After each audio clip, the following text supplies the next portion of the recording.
बोलिए श्री सद्गुरुदेव की जय। कल जो मैंने मन के विषय में प्रकाश डाला, मन को समझ लेना और मन की आसक्ति तज देना, ये बहुत बड़ा महत्व है जीवन का। लोग कहते तो बहुत रहते हैं मन मन मन, लेकिन मन को जानते ही नहीं कि मन है क्या। और मानंदी भी कहते रहते हैं कि मानंदी होती है, लेकिन मानंदी के विषय में जानते नहीं कि मानंदी किसकी हानिकारक है और किसकी लाभकारक है। हानि और लाभ समझना चाहिए। अब किसी ने चेतन जीव को माना कि जीव सत्य है, तो ये तो मानंदी सत्य है, ठीक है।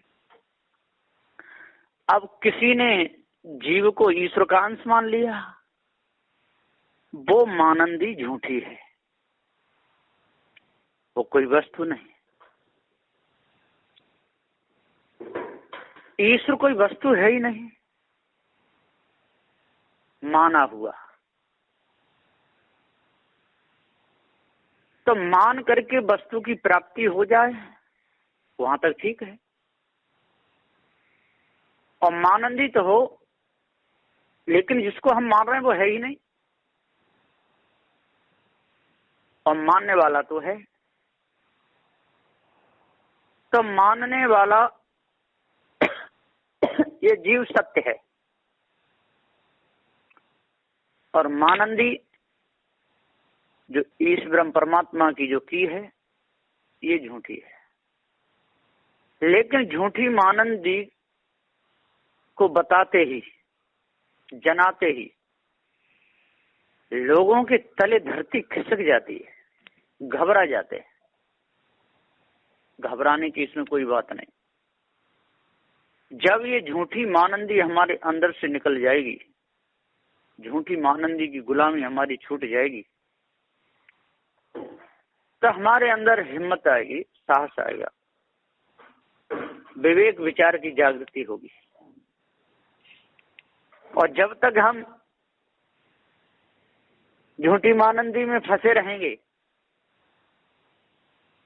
तब तक विवेक का जागृत नहीं होगा। बंद कर। जब तक झूठी मानंदी में हम फंसे रहेंगे, और तब तक हम अपने आप को नहीं जान सकते। अपने आप को जानने के लिए ये सारे पर्दे हटाने पड़ेंगे। इसमें घबराने की कोई बात नहीं, इसमें चिढ़ने की, लड़ने की कोई बात नहीं। ये तो जीव की झूठी मानंदी है, उसको हटाने से किसी का बुरा भी नहीं होगा, जिसका होगा उसका भला होगा। बड़े बड़े राजे महाराजे चले गए, मन की मानंदी में बह गए, कोठी बंगले भी उनके खड़े रह गए। जरासंध, शिशुपाल, कंस, दुर्योधन जैसे भूप भये, जीवन भर सुख शांति मिली ना, राग द्वेष मझधार बहे। ये खाज है, जैसे किसी के शरीर में और खाज हो जाती है, वो खाज इतना परेशान करती है कि अंग लाल पड़ जाता है, और छोड़ दो तो जलन पड़ती है, खुजाते तक थोड़ा आराम रहता है, फिर छोड़ो तो जलन पड़ती। इसी प्रकार से ये खाज है, ये झूठी मानंदी। अब इसमें लगे रहते हैं तो शांति थोड़ी सी दिखती है मानंदी की, मिथ्या। और छोड़ते हैं तो पता चलता है हमने कुछ किया ही नहीं। तो छोड़ते हैं तो पता चलता है हमने नहीं कि कुछ किया, और करते हैं तो मन उतनी देर तक शांत रहता है, और छोड़ते ही कचरा फिर बढ़ जाता। तो ये खाज की बीमारी है, और ऐसे वैसों को नहीं लगी जी, बहुत बड़े बड़े को लगी। कहते हैं कि एक पुजारी जी थे और गंगा स्नान के लिए गए। उनके पास में कुछ पैसे थे। उन्होंने कहा कि मैं कहीं रखूंगा और नहाऊंगा तब तक कोई ले भी सकता है। तो उन्होंने युक्ति बनाई, उन्होंने बालू का एक शिवलिंग बनाया और उसमें अंदर भीतर जो भी उनके पास में पैसे थे वो रख दिए और शिवलिंग बना दी। उस पर थोड़े फूल रख दिए, अगरबत्ती 2 जोड़ के लगा दी कि अब मैं नहा के आऊंगा और यहां से अपने पैसे टके उठा लूंगा। अब वो नहाने के लिए चले गए। अब भेड़ चाल तो है ही संसार में, वहां और भी लोग गंगा स्नान करने वाले बैठते चारों ओर। उन्होंने सोचा कि यहाँ का यही महत्व है, इतना बड़ा विद्वान पंडित जब शिवलिंग इसने बनाई है और फूल चढ़ाए हैं तब स्नान करने गया है, तो यहाँ का यही महत्व होगा। तो सब बनाने लगे। वो पंडित नहा के आया, वो पुजारी, तब तक वहां तो 1000-2000 शिवलिंग बन गए। अब वो खोज रहा है कि मेरा शिवलिंग कौन सा है। बड़ा पछताया, फिर बिगाड़ने लगा तो और भी लोग बिगाड़ने लगे। भेड़ चाल तो भेड़ चाल, लेकिन उसके पैसे नहीं मिले। तो सदगुरुदेव जी पुकार के समझाते हुए कहते हैं कि इसी प्रकार से किसी ने जो मूर्ति बनाई होगी प्रथम, तो एक ने बनाई तो दूसरा बनाने लगा, एक पूजा तो दूसरा पूजने लगा। ये भीड़ चाल बढ़ती चली।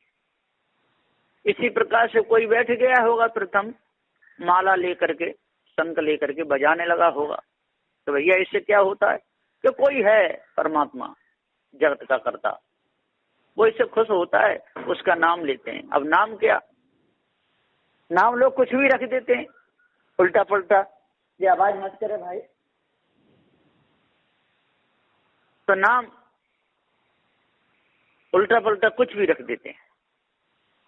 ईश्वर रख दिया, ब्रह्म रख दिया, परमात्मा रख दिया, जगत कर्ता रख दिया, यानी क्या है, मुसलमानों ने खुदा रख दिया, अल्लाह रख दिया। मानंद ही तो है, कुछ भी रख दो। नाम रखना अपने हाथ की बात है, वस्तु हो या ना हो। कोई फल मिल जाए नया खोजने से जंगलों में, उसका नाम ना हो, उसका भी नाम मनुष्य रख देता है। नाम तो रखना ही पड़ता है, पर जो है नहीं उसका नाम रख दिया। तो ये सारी मानंदी मिथ्या है, धोखे की है। इस धोखे की मानंदी में लोग फंसे हुए हैं। और जब अपने आप का इनको ज्ञान हो जाएगा, मानंदी अपने आप छूट जाएगी। मानंदी अपने आप छूटती है पारक ज्ञान होते ही, फिर पता नहीं चलता। एक पंडित था,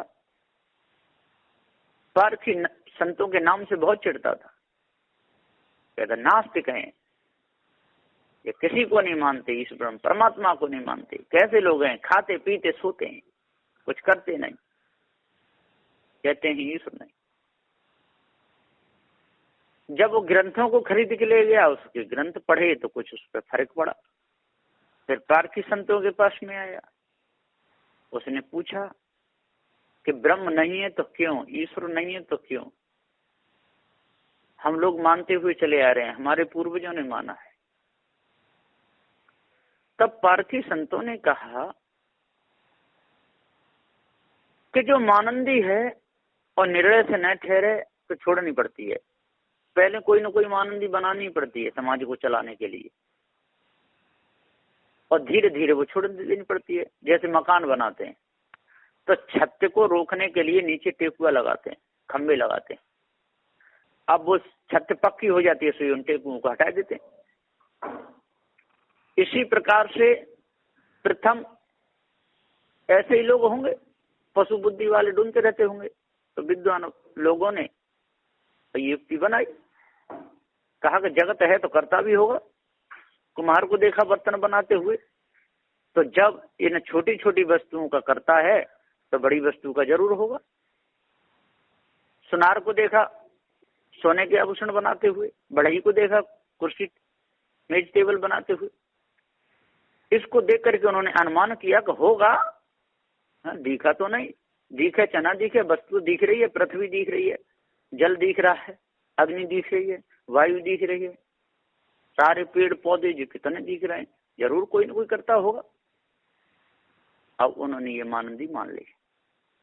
मानंदी मानी तो चली आ रही है, पर आज निर्णय से पता चल गया कि अनादि वस्तु का कोई कर्ता नहीं होता। तो अब उसी झूठी मानंदी में हम बदे रहें, अपने जीवन को बर्बाद करते रहें, खाने पीने की वस्तुएं जलाते रहें, पशुओं की बलि देते रहें, पत्थरों को पूजते रहें, बकरे काटते रहें। पहले हो सकता है खाने पीने की कुछ कमी होगी, जमीनों में अनाज कम होता होगा, तो लोगों ने कहा कि किसी देवता के नाम पर और बकरों को चढ़ा के खाया जाए तो लोग भी अच्छा मानेंगे और कोई बुराई नहीं करेगा। तो लोगों ने युक्ति बना ली पेट भरने की। अब आज वर्तमान में खाने पीने की कोई कमी नहीं, कोई बात नहीं, तो जीव हिंसा क्यों करना, पाप क्यों बनाना। ये सारी मानंदी को छोड़ना चाहिए। सदगुरुदेव ने दोनों को समझाया, हिंदुओं को भी समझाया, मुसलमानों को भी समझाया, क्योंकि सदगुरुदेव के तो दोनों बराबर थे और दोनों ही शिष्य थे, इसलिए भला सबका चाह। लेकिन ये लोगों को दर्द होने लगता है, पीड़ होने लगती है, बिलबिलाने लगते हैं, तड़पने लगते हैं, और जो झूठी मानंदी को हटाते हैं उनको नास्तिक कहते हैं। ये बहुत बड़ी भूल है। तो सदगुरुदेव जी यहाँ पुकार के समझाते हुए कहते हैं कि हे भाइयों, जीव अमर है, मानंदी सब मिथ्या है। पृथ्वी जलवायु अग्नि ये सब वस्तुएं हैं, और इनको जानने वाला चेतन जीव भी वस्तु है। पर उत्तम वस्तु और मध्यम वस्तु ये फर्क है। उत्तम चेतन जीव है, इसमें ज्ञान है, इसी के द्वारा सारी वस्तुओं के गुण धर्म को जाना जाता है। और पृथ्वी जलवायु अग्नि के द्वारा ज्ञान नहीं होता, क्योंकि उनमें ज्ञान जीव नहीं है। पृथ्वी जलवायु अग्नि में जीव नहीं, वो निर्जीव है। और चेतन जीव अमर है, ज्ञान स्वरूप है, सबका मूल्यांकन यही करता है।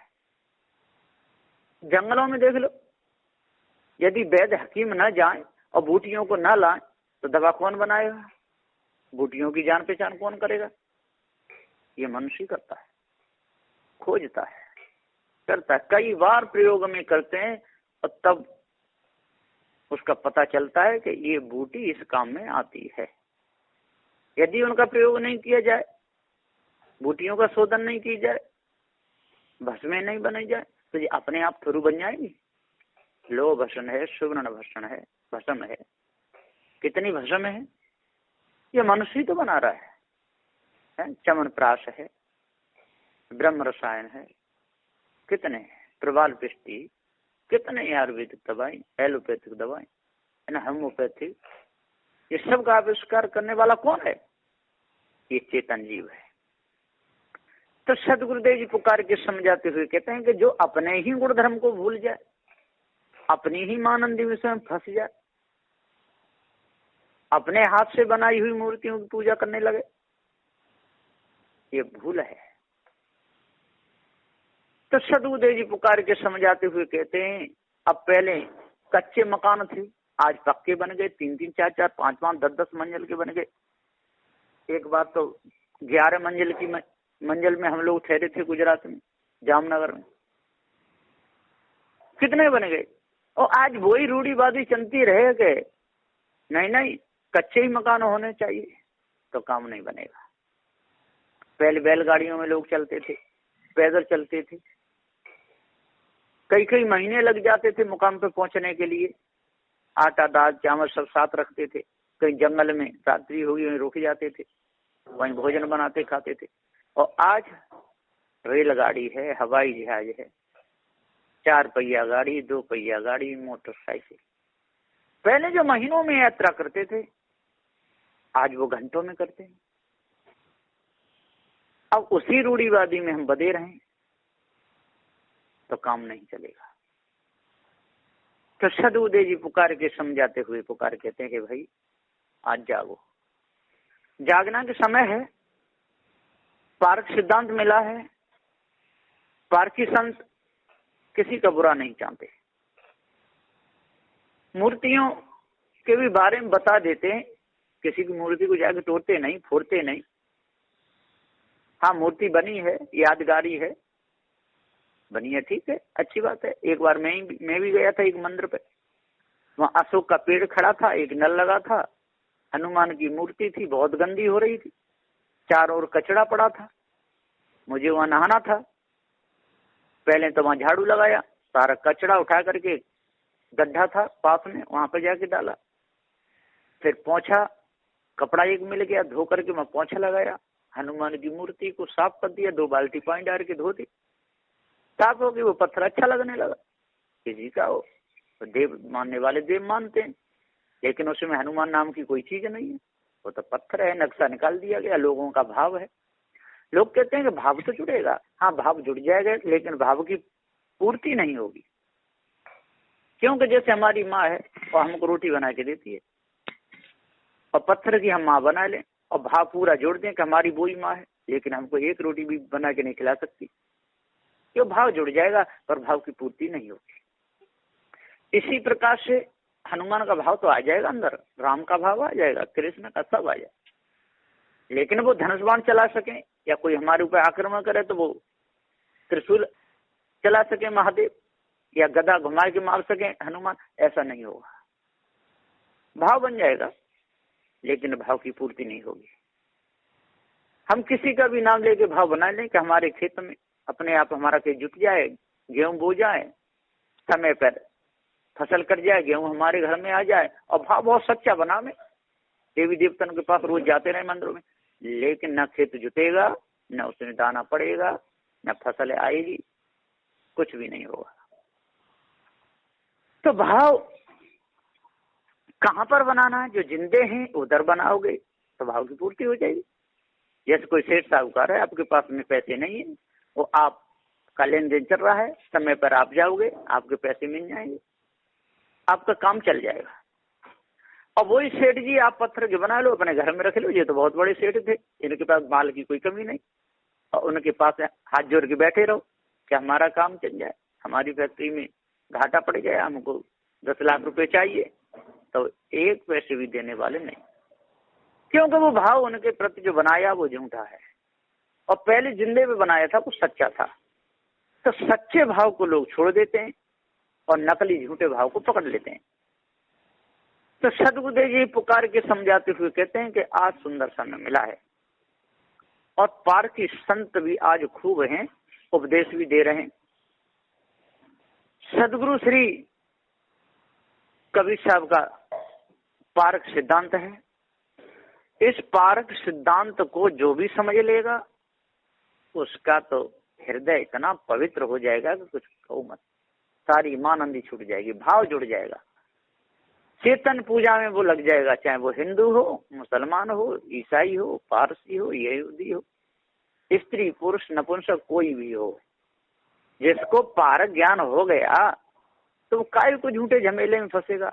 और जब तक नहीं होता है तब तक लोग समय बर्बाद करते रहते हैं। 12-12 वर्ष तक पढ़ने जाते हैं काशी नगरी में, बहुत लंबी लंबी चोटी रखा लेते हैं, तिलक लगाए ढूंढते रहते हैं, पोती पत्रा को बांटते रहते हैं, सारा सार का कुछ मालूम नहीं। जब आंखें खुलती हैं तब पता चलता है। कहा साधु कबीर साहब ने, सपने सोया मानवा खोल जो देखे नैन, जीव परा बहु लूट में ना कछु लेन देन। सपने में सारा संसार सो रहा है कि कोई न कोई है, देवी देवता में शक्ति है, ऐसा होगा वैसा होगा, ये होगा वो होगा, जन क्या क्या करते हैं। और सोमनाथ का जब मंदिर मोहम्मद गजनवी ने आकर के तोड़ा, चढ़ाई की, मूर्ति को तोड़ ले गया, सारे हीरे जवाहरात तो ले गया, सारे पन्ने पुजारी देखते रह गए, कुछ भी नहीं कर पाए। यदि उन मूर्तियों में शक्ति होती, यदि कोई परमात्मा होता तो उसको टोने नहीं देता, वहीं पर नष्ट कर देता, या उसको समझा देता, उसकी बुद्धि को सही करता, क्यों मारता है? परमात्मा कोई मारेगा किसी को, किसी को सताएगा? कोई माता किसी को मारेगी, कोई सताएगी, ऐसा होता ही नहीं। तो सदगुरुदेव यहाँ पुकार के समझाते हुए कहते हैं कि हे भाइयों, बहुत दिन हो गए इस झूठे झमेले में फंसे, मन के चक्कर में फंसे, मन मानंदी में फंसे, आप मन को मानंदी को जान ही नहीं पाए। इसलिए सदगुरु श्री कबीर साहब का सिद्धांत एक ऐसा है कि आप मन को भी जान जाओगे, मन की मानंदी को भी जान जाओगे, और मन में और मन की मानंदी में कौन फंसा हुआ है ये भी पता चल जाएगा, और इस ब्रह्म परमात्मा की जो झूठी कल्पना है वो मिट जाएगी, है ना। इससे आपका लाभ ही होगा, रोग मिटेगा मानसिक, ये मानसिक रोग है, और मानसिक रोग मिट गया तो शरीर निरोग हो जाएगा, और मानसिक रोग मिटा तो ये झूठी मानंदी भी छूट जाएगी, और झूठी मानंदी भी छूटेगी तो एक दिन विषय वासना भी छूट जाएगी, और विषय वासना झूठी मानंदी छूटेगी तो जीव मुक्त हो जाएगा।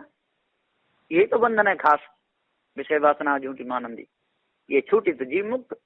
लोग मुक्ति के गुण गाते रहते हैं, इस परमात्मा के गुण गाते रहते हैं, देवी देवताओं को पूजते रहते हैं, लेकिन झूठी मानंदी को छोड़ नहीं पाते, यही हड्डी गले में अटकी है।